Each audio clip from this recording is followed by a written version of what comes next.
All right, good morning. Good morning. If you would open to the book of Judges, chapter 1. This morning we're going to be in verses 1 through 19a. You'll see why A and not B in due time. The title of the sermon this morning is Starting Off Strong.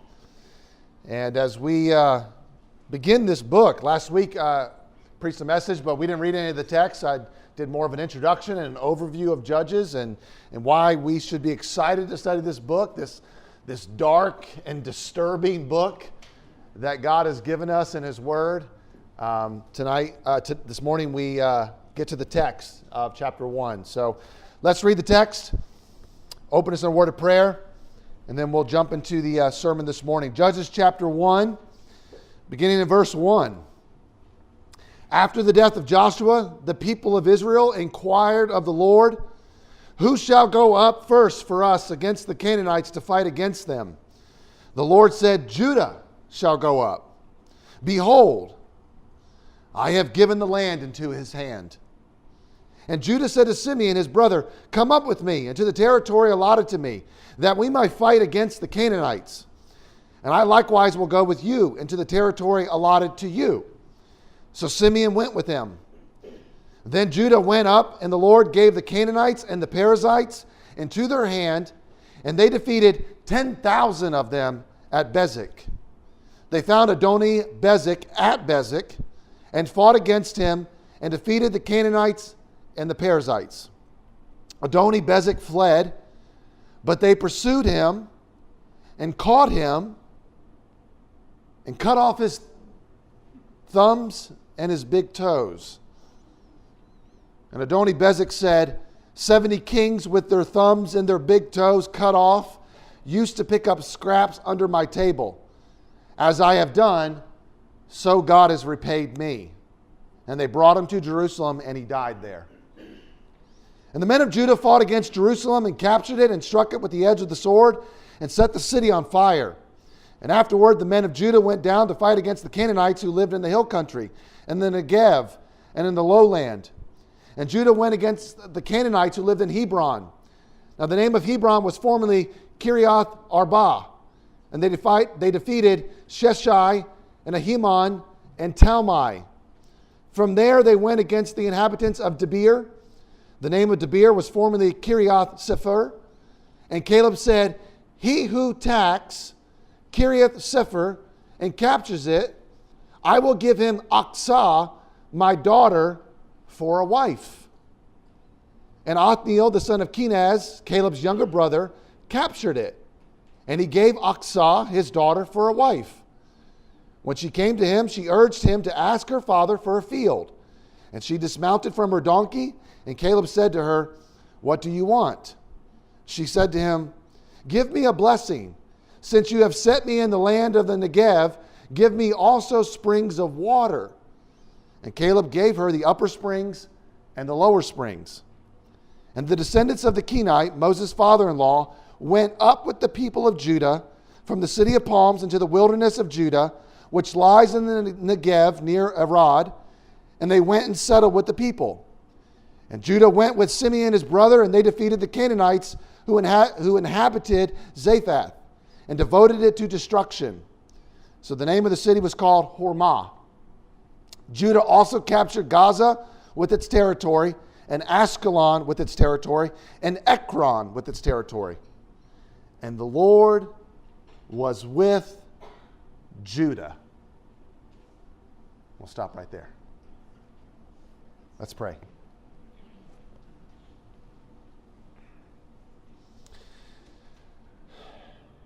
Lord, as we start off reading the book of Judges, I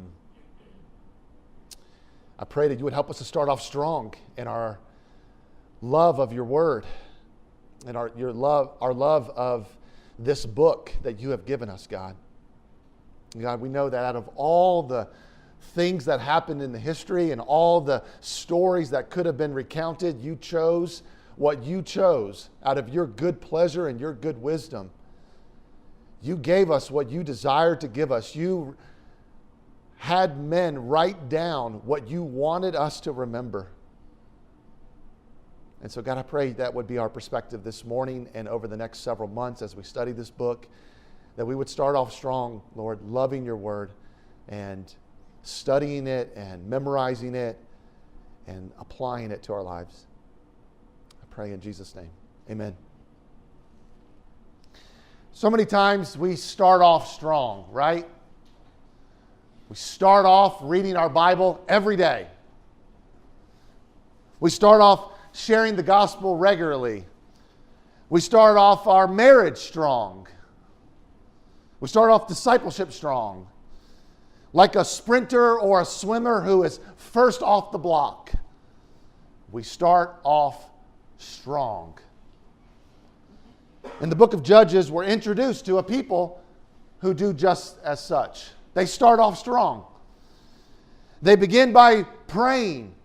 They are united. They are empowered by the Lord. They are fighting the Lord's battles.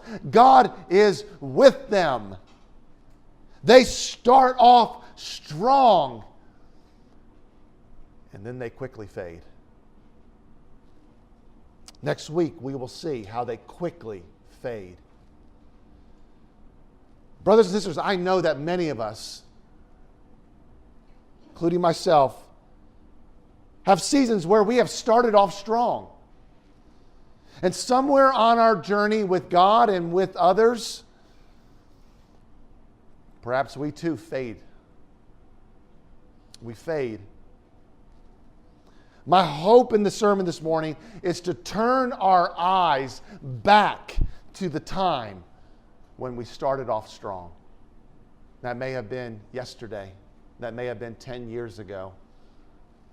But my hope this morning is that we would see a people who, for as disturbing and as dark as this book is, when we read chapter 1, especially verses 1 through 19, they started off really strong. And I want us to see what can we learn about that and how can we look back to those seasons and be inspired by them and encouraged by them to continue to run the race well. So this morning, what I'm going to do is I'm going to weave the exposition and the application together. All right, normally I do exposition and application separate. I'm going to weave them together as we go through this. So here we go. Verse 1. After the death of Joshua, the people of Israel inquired of the Lord. The narrator introduces the book with this phrase, after the death of Joshua. Now, before we move on from that statement, we need to pause right there and stop at that phrase. Why? Because we should probably consider how much that had an effect upon the people. Moses had led the Israelites for 40 years. And despite his meekness, despite his leadership, despite his devotion to the Lord, the people frequently strayed from God. But God was with Moses, which means God was with the people. But when Moses died, it was now Joshua's turn. It was Joshua's turn to be Moses to the people. And I want to read what God says to Joshua when Moses died. I'd like us all to read. Hold your spot in Judges and flip back to Joshua chapter 1. These are the words that the Lord spoke to Joshua when Moses had died. Look at Joshua chapter 1. We're going to read verse 1 to 9.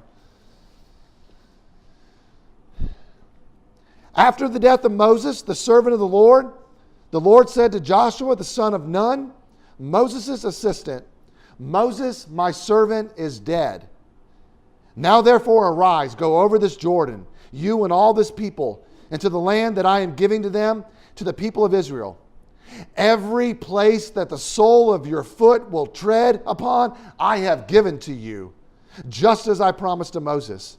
From the wilderness and this Lebanon, as far as the great river, the river Euphrates, all the land of the Hittites, to the great sea, toward the going down of the sun, shall be your territory. No man shall be able to stand before you all the days of your life. Just as I was with Moses, so I will be with you. I will not leave you or forsake you. Be strong and courageous, for you shall cause this people to inherit the land that I swore to their fathers to give them. Only be strong and very courageous, being careful to do according to all the law that Moses my servant commanded you. Do not turn from it to the right hand or to the left, that you may have good success wherever you go. This book of the law shall not depart from your mouth, but you shall meditate on it day and night, so that you may be careful to do according to all that is written in it. For then you will make your way prosperous, and then you will have good success. Have I not commanded you? Be strong and courageous.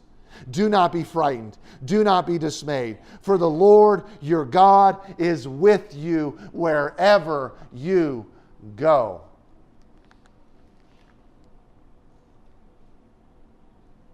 And now Joshua has died. Now this man is dead. The successor to Moses. Moses' right-hand man. The leader who, through God's power, parted the Jordan River. The leader who through God's power, brought down the walls of Jericho. The leader who, through God's power, commanded the sun to stand still, and it stood still. The leader who, through God's power, conquered the Canaanites. The leader who, through God's power, brought the Israelites into the promised land. This man, this leader, is now dead. What's going to happen? How are the people going to weather this storm?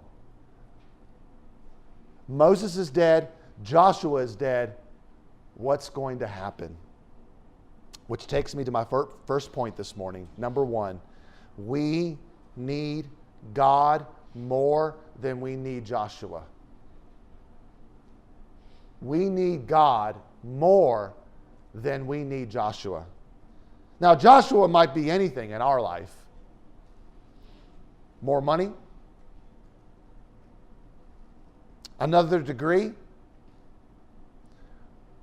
getting into this school or that school, more skill, better training, more friends. Now, I'm not saying God doesn't work through those things. He does. He does work through those things, just like God worked through Joshua. But what we need most, what the people needed most in this moment in their life is God.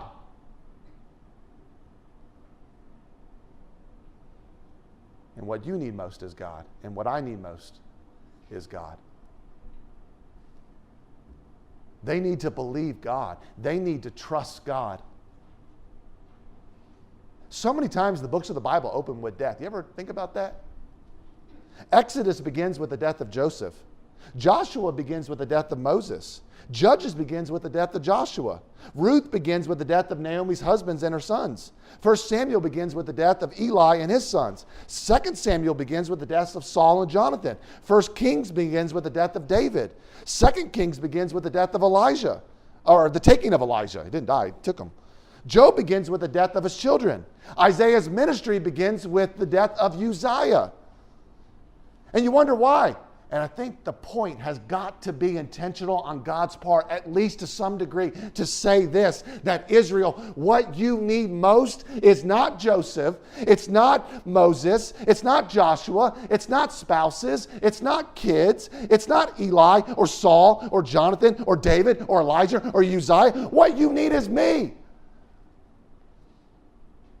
What you need is me, Israel. And friend, let me tell you,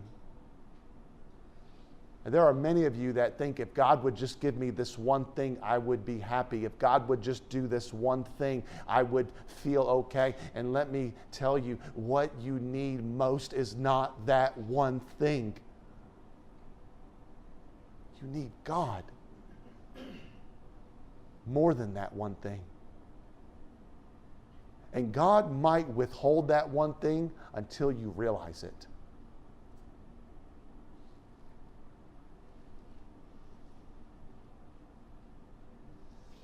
It appears that people start off feeling this. They start off realizing that. How do we know?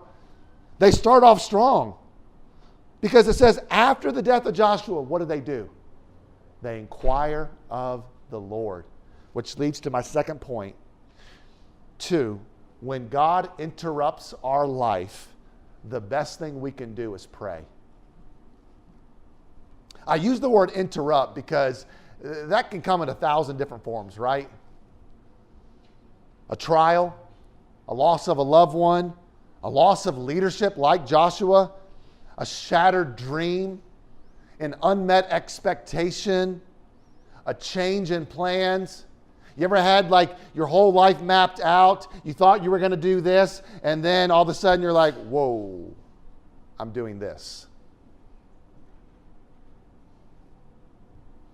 Hasn't God lovingly interrupted our lives?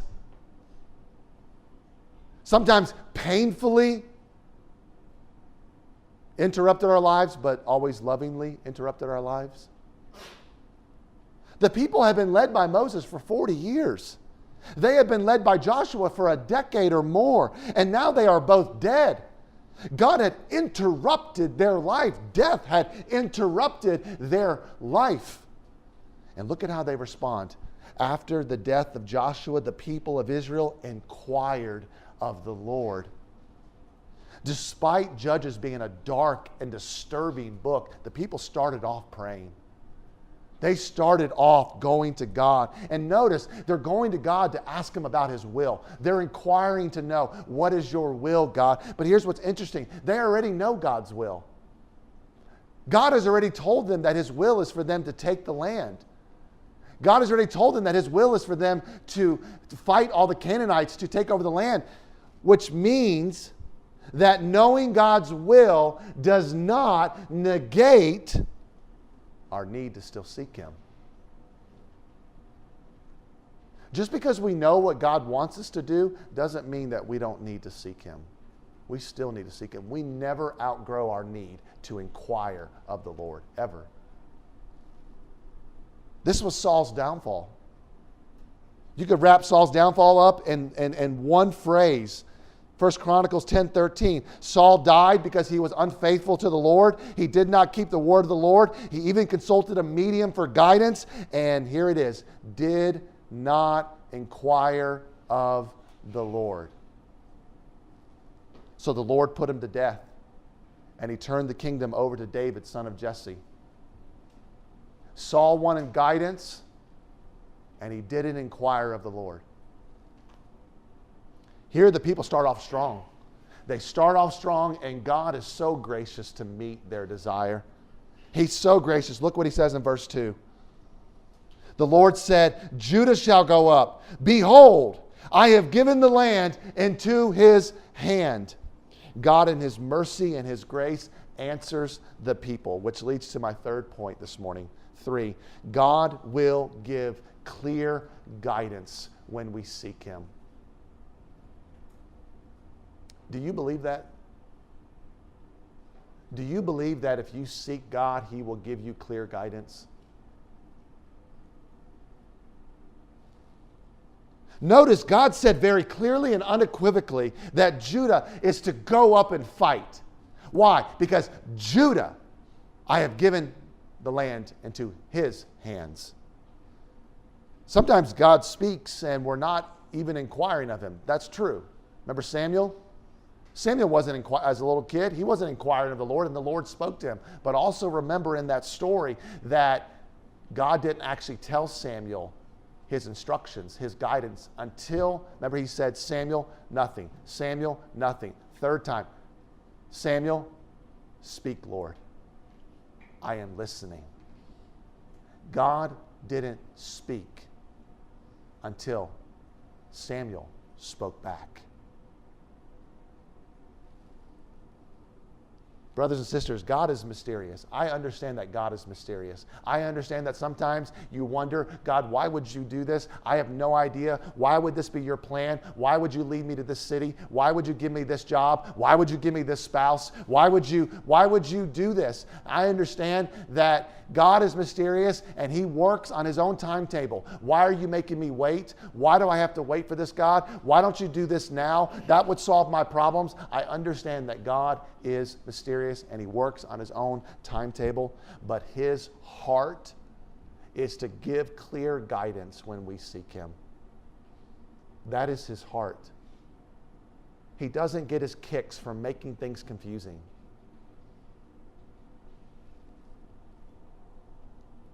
Look at what God says. I love this. I didn't see this. I read through this text like 4 or 5 times, and I didn't see it the first 4 or 5 times I read it. And then when I sat down to write my second draft of the sermon, it like popped out, like it was like highlighted, like metaphorically speaking. Look what God says in verse 2. Judah shall go up. Behold,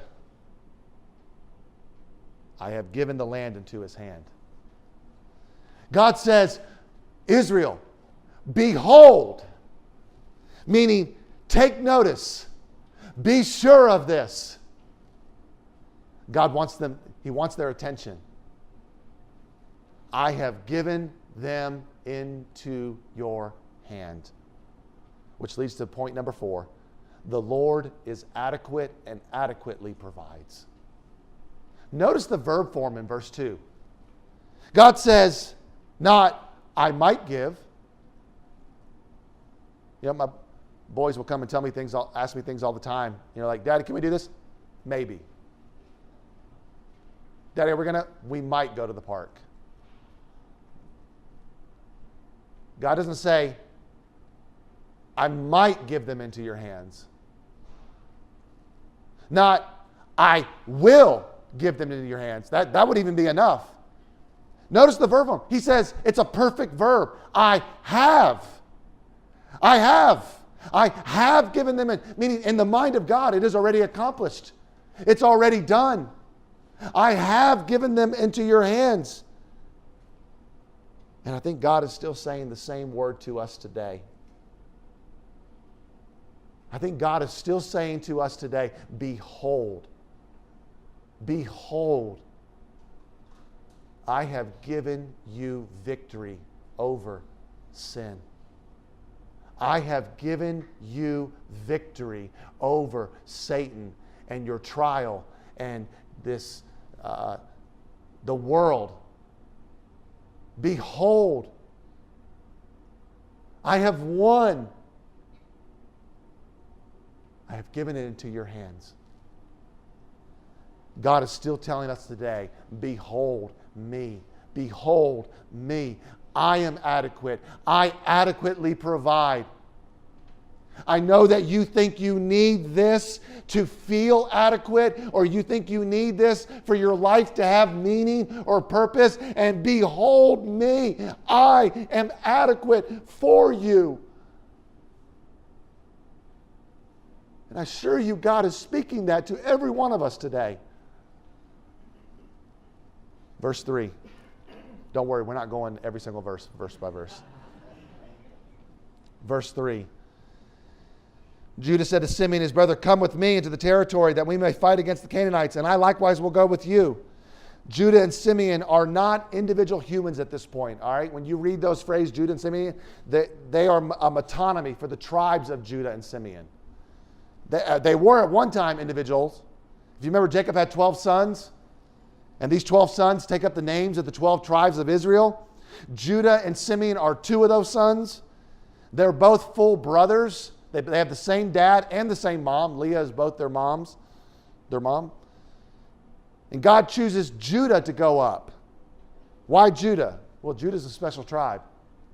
We're going to see that Judah becomes a very special tribe. Judah becomes the southern kingdom. When the kingdom's divided, there's the 10 northern tribes of Israel, and they don't make it. They get carried off into Assyria.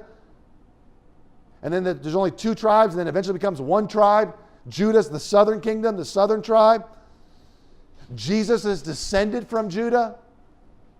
And so we see that God has special plans for Judah.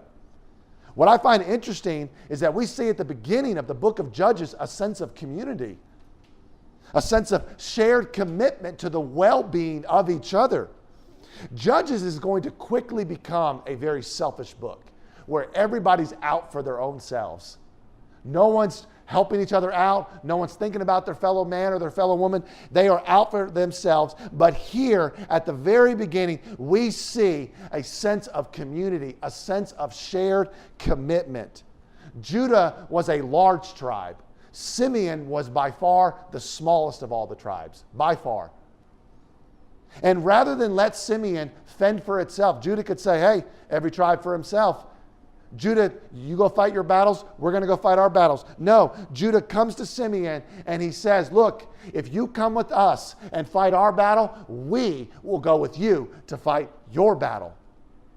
And Simeon agrees, and Judah agrees, which leads to my fifth point, number 5. We need each other. God has made us for unity and community. We need each other. When the Israelites were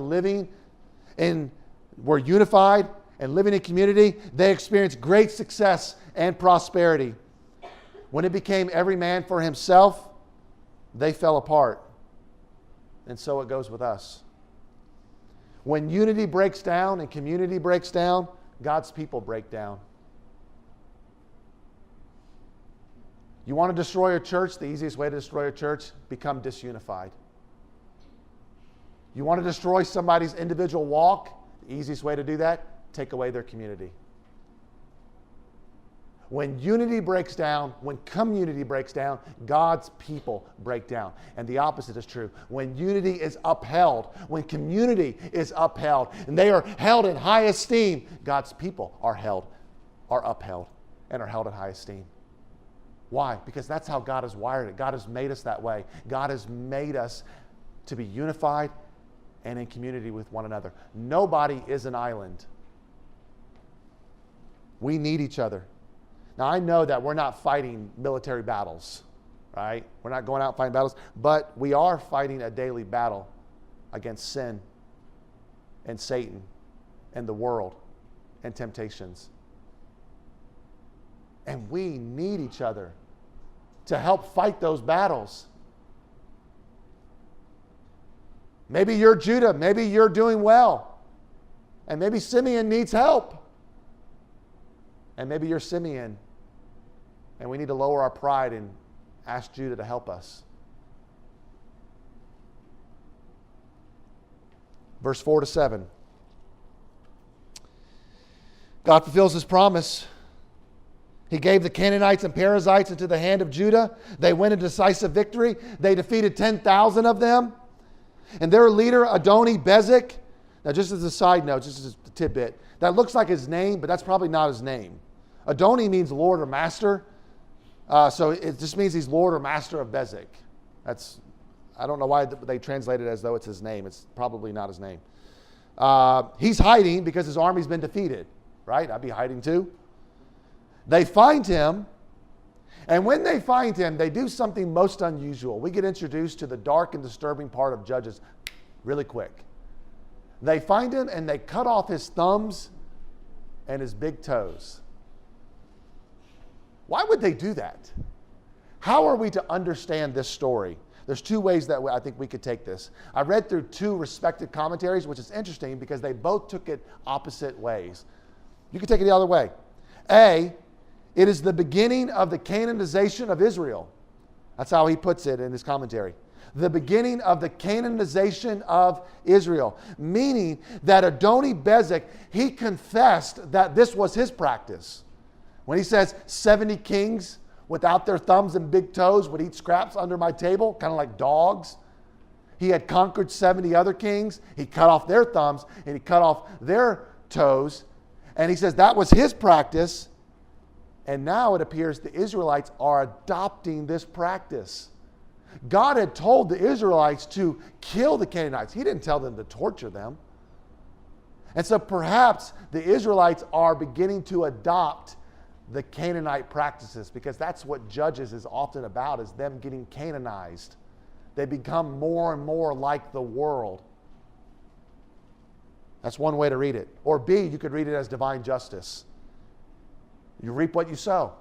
Now, it's interesting because that's how Adoni-Bezek reads it. That's what he says. Look what he says here in verse 7. He says, as I have done, so God has repaid me. Now, God here does not necessarily mean Yahweh. Elohim could be anybody. Could be any God. Same way that God today, if somebody says the word God, doesn't mean it's Yahweh. It could be any God.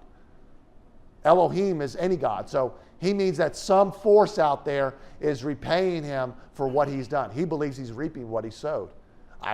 This is what I cut off people's thumbs and toes, and it was eventually going to come back to me. How do we take this? The greatest problem with not knowing how to take this story is the silence of the narrator.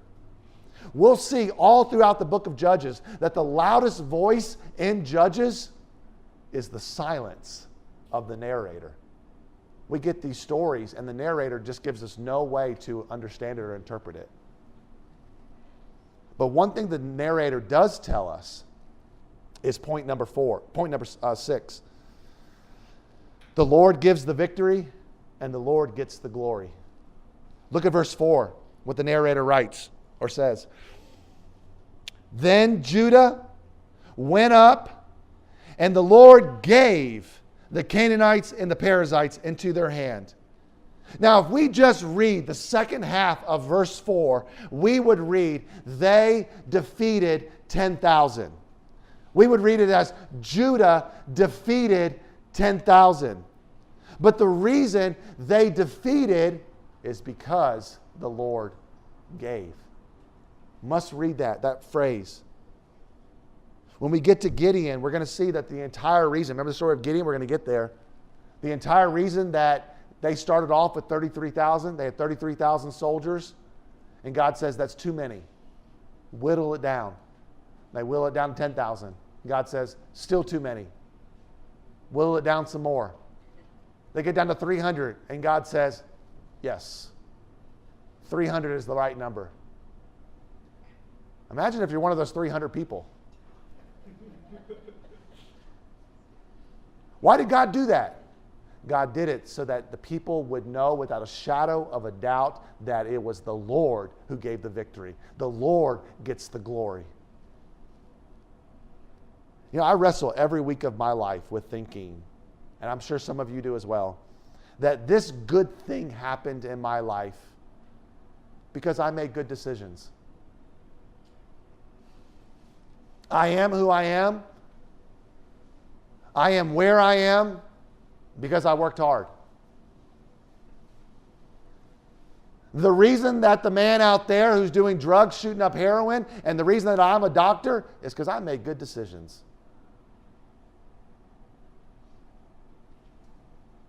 I went to school. I got a degree. I worked hard, and that's why I am who I am. And nothing could be further from the truth. Paul reminds us, what do you have that you did not receive? What do you have that wasn't a gift to you? The Lord gives the victory. The Lord gets the glory.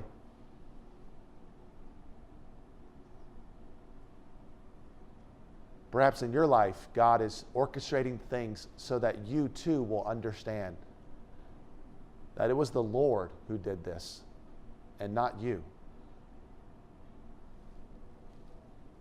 Verse 8 to 10.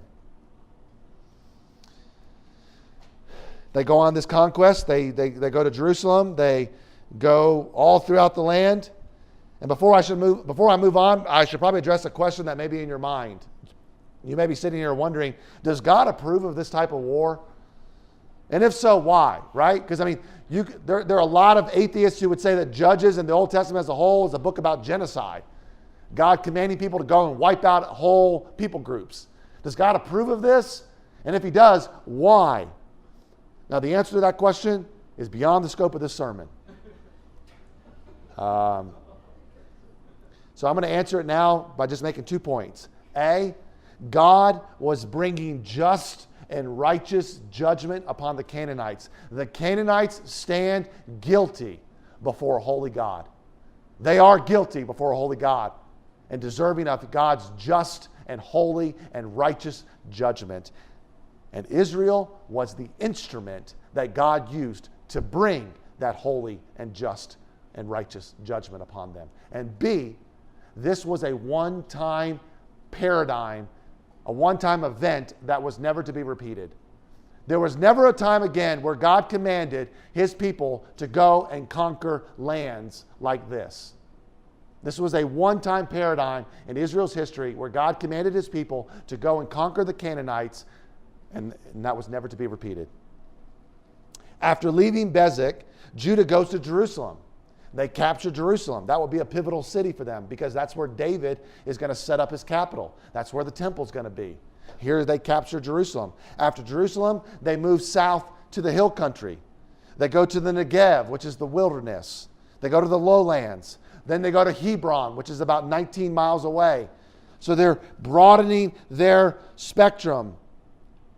And notice the narrator gives three names here. Three names here in verse 10. Sheshai, Ahiman, and Talmai. And why does he name those three names? Out of all the names you could give, why these three names? The Hebrew reader would know very well who those three names are, though we don't, and I didn't. When I read it at first, I was like, who are these people? So I went on a search. Who are these people? Like Judah, these three names were once individuals, but now they are a metonymy for a clan of people. Who are these individuals? Who were they? They are the descendants of the Anakim. Who is that? Why is that important? Because it is the Anakim whom the people originally feared. You remember back in Numbers 13 when they sent spies, they sent 12 spies to go spy out the land?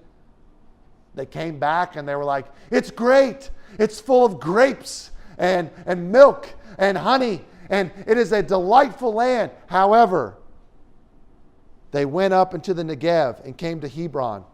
Ahiman, Sheshai, and Talmai, the descendants of Anak, were there. The land through which we have gone to spy it out is a land that devours its inhabitants. All the people that we saw, they're of great height. And we saw the Nephilim, the sons of Anak, who come from the Nephilim. And we seemed like grasshoppers. Now, whether that's a true story, whether they were 9 feet tall or 7 feet tall, but doesn't matter. What does matter is they feared. They feared the people. They doubted God. They grumbled against God. And they said, we can't do this. And every one of them paid for it. Everyone over the age of 20, save two, Caleb and Joshua. They all died in the desert. God said, because you have grumbled against me, because you doubted me, every one of you are going to wander in the desert until you die. Not one of you will go into the promised land, except Joshua and Caleb. Caleb, when they doubt, is the only one who speaks up. Caleb says, he quieted the people before Moses, and he said, let us go up at once and occupy it, for we are well able to overcome it. Joshua and Caleb are the only ones who trust God. And so they continue wandering in the desert until they die. But they all died. But here's the thing. The Anakim still have to be defeated. The Nephilim descendants still have to be defeated. Who is going to defeat them? Judges doesn't tell us. Judges just says Judah does. But Joshua tells us. Joshua 15:14. And Caleb drove out from there the three sons of Anak, Sheshai, Ahiman, and Talmai, the descendants of Anak. How ironic, such poetic justice, that God would choose Caleb to be the one to get the victory of defeating these people. Which leads to my seventh point. God will finish what he starts. The Israelites doubted God, they feared the Anakim, and they died in the desert. Caleb trusted the Lord. Caleb looked not to the size of these men, but he looked to the size of his God. And Caleb defeated the Anakim through the power of God. I imagine it was difficult for Caleb to see the people doubt. Numbers tells us that when Caleb and Joshua said that we're able to do this, the people wanted to stone them. They tried to stone Caleb and Joshua. Why? Because they trusted in God. Can you imagine how despairing that must have felt for Caleb? But Caleb doesn't despair. He finishes the job. Why? Because God finishes what he starts. Verse 11 to 15. I'm going to give you several pieces of information. This is a very interesting story. And I've got to give you information to kind of make sense of this, and I'm going somewhere with all of this, okay? A, as a result of Caleb defeating these three sons of Anak, he's given the territory of Hebron. Caleb said, if I defeat them, can I have Hebron? Joshua says, sure. And so he gets Hebron as a result. Verses 11 to 15 are the exact same story of Joshua 15 to 19. Now, those two different time periods. When you read those, you're like, how can these be the exact same story? It's unclear if the Joshua account is a looking forward to Judges or the Judges account is a flashback. It's unclear. I believe that the Joshua account is a looking forward. That this story, 11 to 15, actually happens in Judges. And Joshua just includes it as a looking forward. C, Caleb wants to secure more area by conquering nearby Debir. So Caleb's been given Hebron, but he wants more. Like, there's still enemies that are kind of around, right? Kind of like our fence. Like, we got to put a bigger fence up. We need more security. So he wants to secure more area. So he comes up with this reward challenge. He says, look, whoever goes and conquers Debir will get my daughter. It's like, whoever cleans out this gets my son.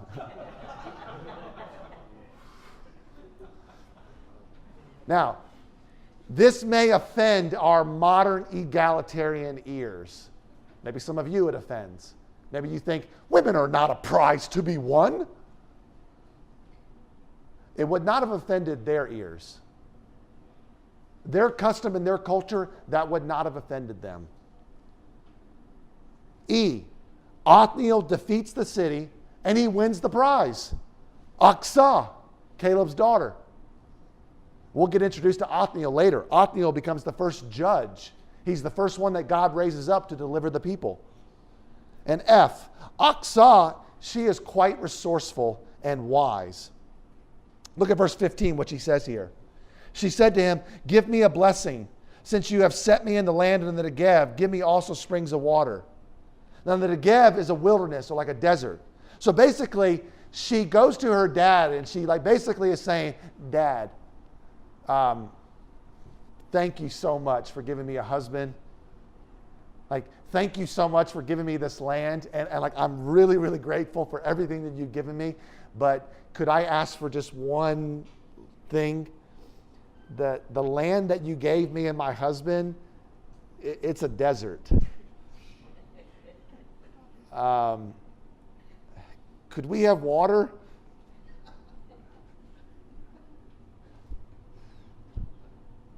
And Caleb says, sure. You may have the upper springs and the lower springs. Now you may be wondering, why is this story included? Why include this story? This is a conjecture. I think it's because we are given a rare example in Judges where men actually valued women. We have examples all throughout Judges where women are treated really, really poorly. Jephthah has to sacrifice his daughter. We have a story of a man who rape a concubine. The Levite then makes it worse, mutilating the concubine. Delilah is a pawn in the hand of the Philistines. The women of Shiloh are kidnapped.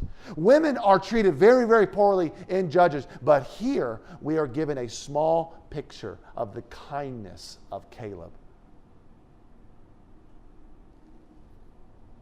Which is point number 8. Kindness marks the people of God. Caleb wants to secure a husband for his daughter. And he does. And he wants to find a worthy man.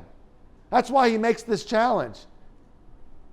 He wants a valiant warrior. I know that in our modern day that we might not like that idea, but in their culture and their custom, it was she would have felt prized that this man was willing to go to battle, to risk his own life, to win her.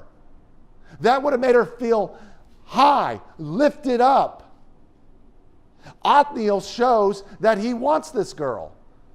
He says, I'm willing to go to battle. I'm willing to risk my life to win her. Caleb then provides land for her and her husband. And even when his daughter asks her dad, he says, yes, you may have the upper springs and the lower springs. Now for us, we have access to water everywhere, but in their culture, water's everything. Water is everything. I mean, you live or die on water. And so for Caleb to grant this, her family, her children, her grandchildren, her great-grandchildren, her family will have water for generations to come because of the kindness of Caleb. The people of God are people who have been greatly blessed, have we not? We have tasted and seen the loving kindness of our Father. And God's kindness compels us to then, now in turn, show that kindness to others. There's not a lot of kindness in the book of Judges. It's not a very kind book. But we do see a small glimpse here at the beginning. The kindness of Caleb to his daughter to provide her water. Verse 16 to 19a, last section and last point.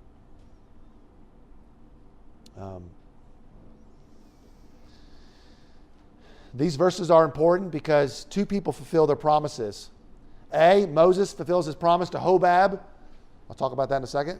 And B, Judah's promise to Simeon. Verse 16, look at verse 16. The descendants of the Kenite, Moses' father-in-law, went up with the people of Judah from the city of palms into the wilderness of Judah, and they settled with the people there. This is important because this is Moses ultimately fulfilling his promise to Hobab. Hobab is Moses' father-in-law. If you remember back in Numbers 10, Moses said to Hobab, he said, hey, come with us. Don't leave us. And Hobab says, no, I'm not going with you. I'm going back to my people. And Moses says, please, please, don't leave us. You know where to camp. Meaning, he's telling Hobab, you know this wilderness. You know where we should go. We need you as a guide. We need you as to tell us where water is and where food is. Stay with us. And he says, look, if you come with us, we will share with you whatever good things God gives us. The Lord is going to be good to us, and whatever good we get, we'll share with you. And Hobab says, well, he doesn't say anything. The story moves on, but it's implied that he goes with them. And verse 16 is the fulfillment of that promise, that he gives them the land. They leave the city of palms, which is Jericho, and they settle in the Arad Negev. So Moses' promise is fulfilled. Verse 17 is Judah fulfilling his promise to Simeon. Remember? Judah said, Simeon, come with me, fight our battles. And when it's your turn to fight, we'll go with you. And verse 17, he fulfills his promise. Judah goes with Simeon and fights his battle. They devote Zaphath to destruction. They rename it to Hormah, which means utter destruction. And Judah even extends its border all the way to the Mediterranean Sea.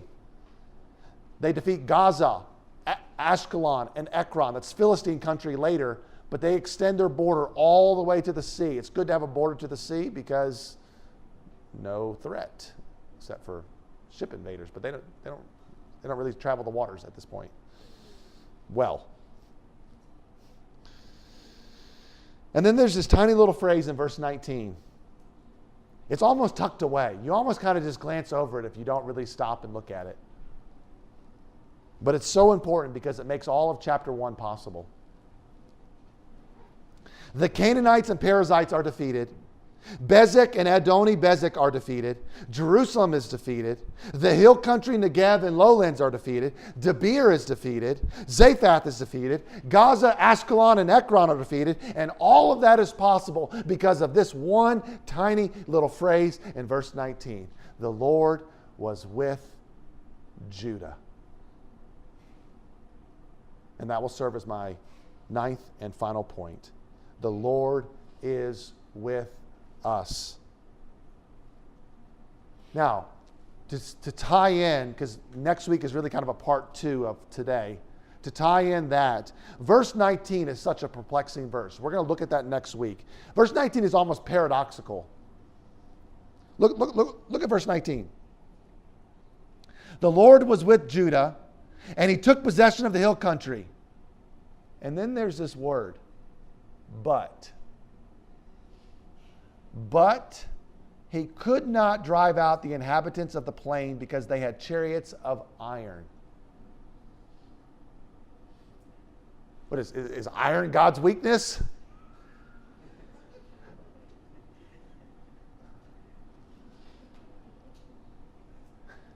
We're going to see a shift. That word but is going to shift the whole chapter 1. But let's just say, for now, for today, the Lord was with them. They started off strong.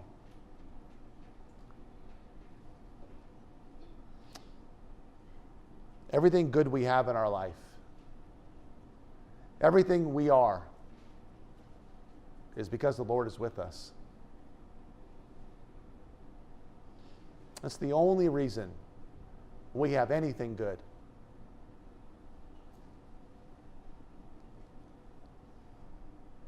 And so I exhort you that if your life is not what you want it to be, go back to the God who is with you. Go back to the one thing you need most in your life, which is God.